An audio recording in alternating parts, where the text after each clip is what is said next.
পিনাকি ভট্টাচার্য আর হলো Jacob Milton, এই দুইজন শেফুদার হলো যোগ্য উত্তরসূরি। আজকে এইটা নিয়ে একটু আলাপ আলোচনা করব। আচ্ছা, আলোচনাটা হলো এই যে শেফুদা এমন ভাষায় গালাগালি করে যে উনি যে সারা দেশে ভাইরাল, সারা দেশ না সারা বিশ্বে ভাইরাল শেফুদা, ইদানিং মনে হয় উনি দুটো অপারেশন হওয়ার পরে একটু দুর্বল হয়ে গেছে,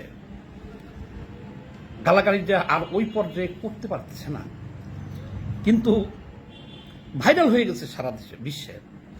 কিন্তু ইতিমধ্যে তার অনেক শিষ্য সে দুনিয়াতে সৃষ্টি করে ফেলতে পারছে। যেমন এটা শুনি যে শয়তান নিজে সব কাজকর্ম করে না, তার শিষ্যরাই করে। আবার ভালো দিকও আছে, যেমন ধরেন আমাদের শেষ নবী, উনি তো নাই, কারণ ওনার কর্মকাণ্ড চালাই নেওয়ার জন্য বিশ্বে অনেক আলেম ওলামা তার উত্তরসূরি দাঁড়াই গেছে, দাঁড়াইছে না, দাঁড়াইছে। তো ভালো কাজেরও এবং খারাপ কাজেরও উত্তরসূরি থাকে, উত্তরসূরি লাগে, না হলে তার ওই কর্মটার ওইখানেই সমাপ্তি ঘটে। আমাদের শেষ নবী হযরত মুহাম্মদ সাল্লাল্লাহু আলাইহি সাল্লাম যদি তার উত্তরসূরি না থাকতো, তাহলে কি উনি এই পৃথিবীতে এতদিন তার নাম ধাম কিছু থাকতো? থাকার কথা না। যোগ্য উত্তরসূরি আছে বিধায় আগে ইসলাম ছিল শুধু সৌদি আরব, এখন সারা বিশ্বে চলে গেছে।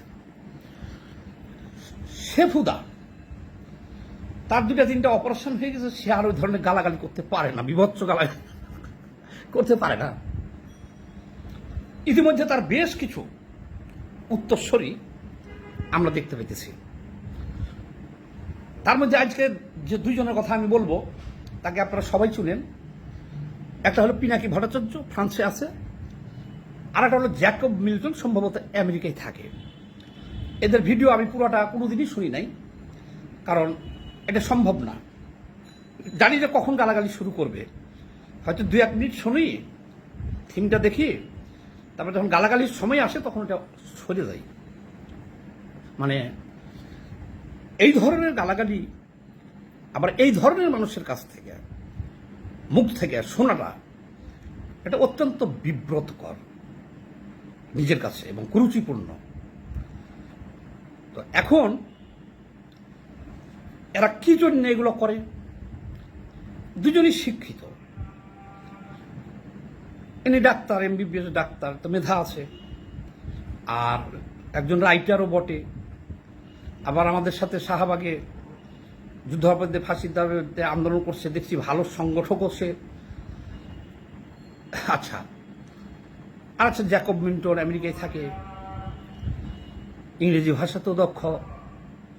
তাহলে এই ধরনের আরো লোক আছে, তো সবগুলোকে নিয়ে তো আলাপ করবো না। তো ইনারা কেন এই পন্থা অবলম্বন করলেন?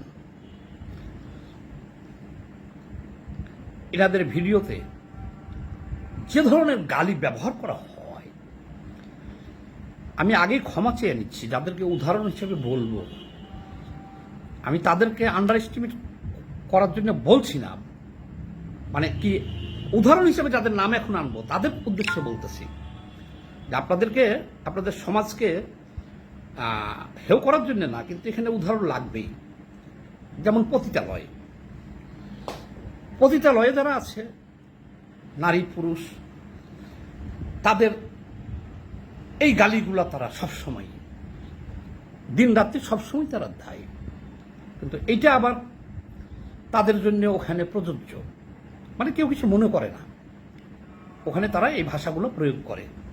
কারা? তাহলে পতিতারা।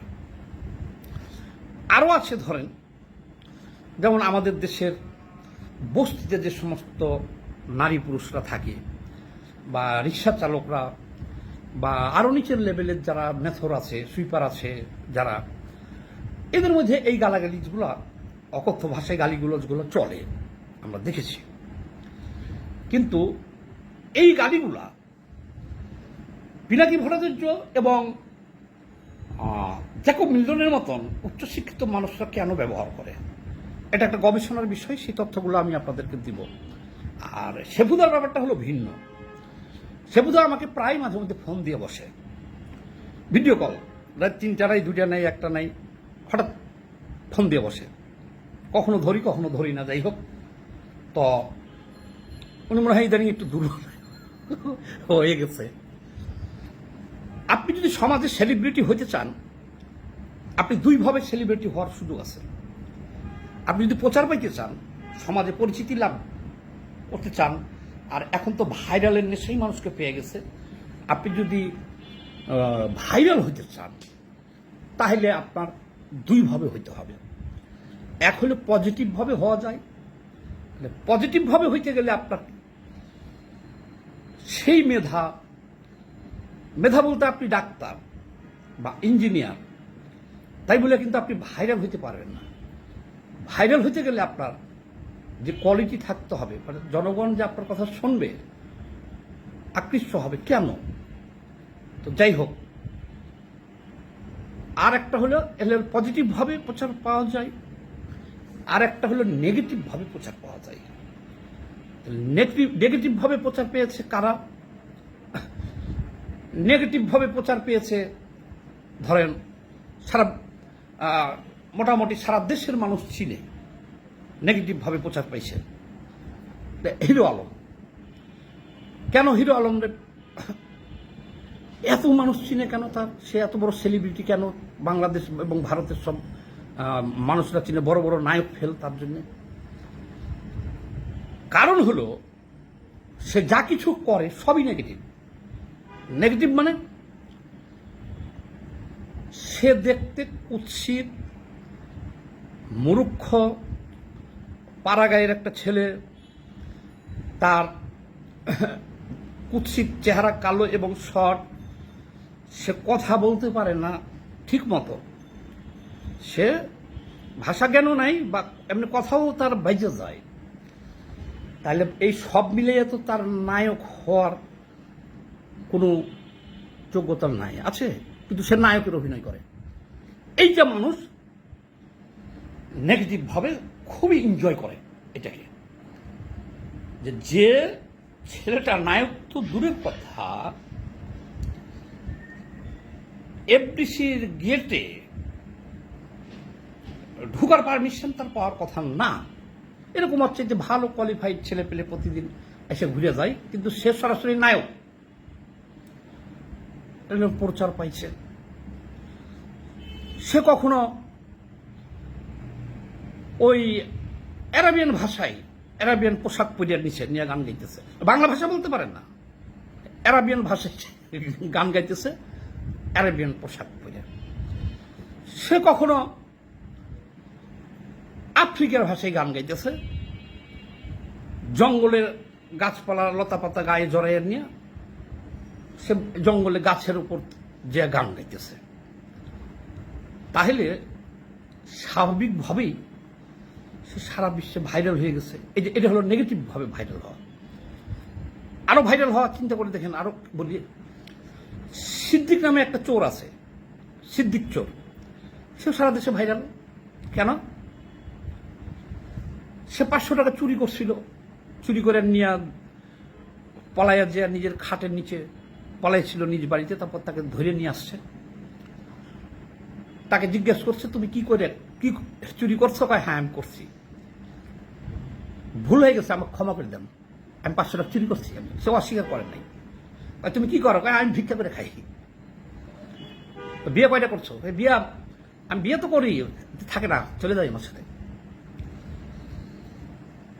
এই যে মানুষের বিনোদন, তাকে নিয়ে তার কথাবার্তা, চেহারা, ছবি চুরি করে আইনার পরে আমি চুরি করছি 500 টাকা, মানুষ এটা মজা পায়। এগুলো হলো নেগেটিভভাবে ভাইরাল। সে সারা দেশে ভাইরাল হয়ে গেছে। এখন জাকব মিল্টন আর পিনাকি ভট্টাচার্য, এরা যদি সারা জীবন নিট অ্যান্ড ক্লিন একজন ভদ্রলোকের মতো ভিডিও করত, তাহলে তাদের ভাইরাল হওয়ার কোনো সুযোগ ছিল না। দেশবাসী তাদেরকে চিনত না। বহু চেষ্টা করছে সে, কিন্তু সে একজন অ্যাক্টিভিটিস্ট ছিল, ব্লগার ছিল, কমিউনিস্ট পার্টি করতো। কে চিনত তারে বলেন? কমিউনিস্ট পার্টি করতো, কেউ চিনত? তারপরে সে শাহবাগে যুদ্ধাপরাধীদের ফাঁসির দাবিতে আন্দোলন করছে, চিনত? তখনই তার দেখছি ভাইরাল হওয়ার নেশা চরমভাবে। এই ইমরানি সরকার সহ আরও যারা ওখানে ছিল, কোনো মিডিয়া গেলে ধাক্কা দিয়ে সরাইয়া যে সে দৌড়াইয়া সাক্ষাৎকার দেওয়ার চেষ্টা করত, এবং সেই তার একটা দুইটা সাক্ষাৎকার দেখবেন আছেই, ৭১ টিভিতে দেখবেন ওটাও আছে। তো এই যে শত চেষ্টা কইরাও সে কিন্তু ভাইরাল হতে পারে নাই। তারপরে কয়জন মানুষ চিনত ওকে? চিন্তই না, অনেক চেষ্টা করছে। তারপরে ফ্রান্সে চলে যাওয়ার পরেও সে যখন ভিডিও করে, আপনারা দেখছেন তার ভিডিওতে ভিউ কত, 100, 200, 500, 1000, 2000, 5000 এইরকম ভিউ। জ্যাকব মিল্টনের ভিউ দেখতাম প্রথম এইরকমই। অর্থাৎ যদি ডাক্তার একজন পিনাকির মতো হাজার হাজার ডাক্তার আছে অনলাইনে, তারা টাকা দিয়ে বুস্ট করে যাতে এটা কিছু লোকে দেখে, তাহলে পিনাকি যদি ওই রকম প্লেনভাবে ভদ্র কথাবার্তা বলে, তাহলে তাকে চিনবে কীভাবে মানুষে? 2000-4000 লোকে চিনত প্রথম দেখেছি অনেকদিন। কিন্তু যখন তারা শেফুদার ফর্মুলাটা পেয়ে গেল, শেফুদার ফর্মুলাটা পেয়ে যাওয়ার পরে বঙ্গবন্ধু তখন গালি দেওয়ার, তো যাকে তাকে গালি দিলে তো আর ভাইরাল হওয়া যাবে না। কারণ শেখ হাসিনা গালি দিত খালেদা জিয়া, শেফুদা গালি দিত শেখ হাসিনারে একবার, খালেদা জিয়ার একবার। ওইসব ভাষা বলাই যাবে না কোথাও, আপনারা শুনছেন অবশ্য। আর এই ফর্মুলাতেই কিন্তু পিনাকি ভট্টাচার্য শেখ হাসিনাকে নিয়ে প্রথম শুরু করছে, কাঁঠাল রানী দিয়ে প্রথম শুরু করছে। তারপরে শেখ মুজিবুর রহমান, তার আরো মেয়ে, তার পরিবারের সব সদস্য, যখন সে সেই পতিতালয়ের ভাষায়, অকথ্য ভাষায় গালিগালাজ করে ভিডিও করা শুরু করলো, তখন এই দেশের মানুষ দুইটা কারণে এগুলো দেখা শুরু করলো। প্রথম কারণ হলো শেখ হাসিনার উপরে সব ক্ষুব্ধ, সে গণতন্ত্র দেয় না, নির্বাচন দেয় না, দেশে কথা বলা যায় না, গুম খুন হয়ে যায়, জেলে চলে যেতে হয়, কথাই বলা যায় না, উল্টাপাল্টা কথা একটু অনলাইনে বললেই ডিজিটাল নিরাপত্তা আইনে মামলা খাইয়া ভিতরে চলে যেতে হচ্ছে, কেউ কথা যা বলতে চায় বলতে পারছে না। কিন্তু এই সমস্ত মানুষের যে ক্ষোভটা, যখন পিনাকি ধরাছোঁয়ার বাইরে যা বাংলাদেশ থেকে, তো আর বাবার ক্ষমতা নেই যে একটা টু শব্দ করছে শেখ হাসিনার বিরুদ্ধে। দেখান একটা ভিডিও যে শেখ হাসিনা বা বঙ্গবন্ধু বা সরকারের বিরুদ্ধে আমরা যে দেশের ভিতরে থেকে যা কিছু বলছি, এর 100 ভাগের 1 ভাগ পিনাকি ভট্টাচার্য টু শব্দ করছে শেখ হাসিনা রেজিমের বিরুদ্ধে করে নাই। যখন সে নিরাপদ জায়গায় চলে গেল, ভাইরালের নেশায় পড়ে গেল, সে গুরু মানল শেফুদাকে, শুরু করলো শেখ হাসিনার 14 গোষ্ঠী তুলে গালাগালি করতে, বাস সারা দেশে সে ভাইরাল হয়ে গেল। আরও একটা জিনিস সে ধরলো, শুধু এদেরকে যে গালাগালি করছে তা না, দেখতেছে এই দেশের ভারত বিরোধী একটা সেন্টিমেন্ট আছে। এবার মোদির 14 গোষ্ঠী ভারতীয়দের গালাগালি শুরু করলো, আবার মোদির লগে হাসিনার সোয়াই, হাসিনার লগে মোদির সোয়াই, লাউজুবিল্লা। সে রাতারাতি তারকা বনে গেল, ভাইরাল হয়ে গেল। তাহলে পিনাকির ভাইরাল হওয়াটা কিন্তু তার যোগ্যতায়, বা পিনাকির ভাইরাল হওয়াটা কিন্তু তার যোগ্যতা কোয়ালিটি সম্পূর্ণ না। এটা হলো বেশ্যাদের মতো ভাইরাল হওয়া, সিদ্দিক চোরের মতো ভাইরাল হওয়া, হিরো আলমের মতো ভাইরাল হওয়া। এগুলো সে গালি ধারা এখনো অব্যাহত রাখছে। আমি মনে করি সে যদি গালিবাজি ছেড়ে দেয়, তাহলে আর ওই ভিডিও, আর আবার ও তো মজাই মজা পেয়ে গেছে, গালিও দিতেছে, ডলারও পাইতেছে, লোকজন দেখতেছে, ভিউ লাখ লাখ টাকা ইউটিউব থেকেও পাইতেছে, ফেসবুক থেকেও পাইতেছে। তার গালি দিলে সমস্যা কি তার? আর সে তো আছে ধরা ছোঁয়ার বাইরে, যাকে মন চাই তাকে গালি দিক, মায়া তুলে দিক, বাপ তুলে দিক, অকথ্য ভাষায় দেখ, তাকে তো কিছু বলার নাই, কেউ ধরার নাই কেউ। এটা দেখে দেখে জ্যাকব মিল্টন নামে একটা ছেলে দেখলাম শুরু করছে আমেরিকার থেকে।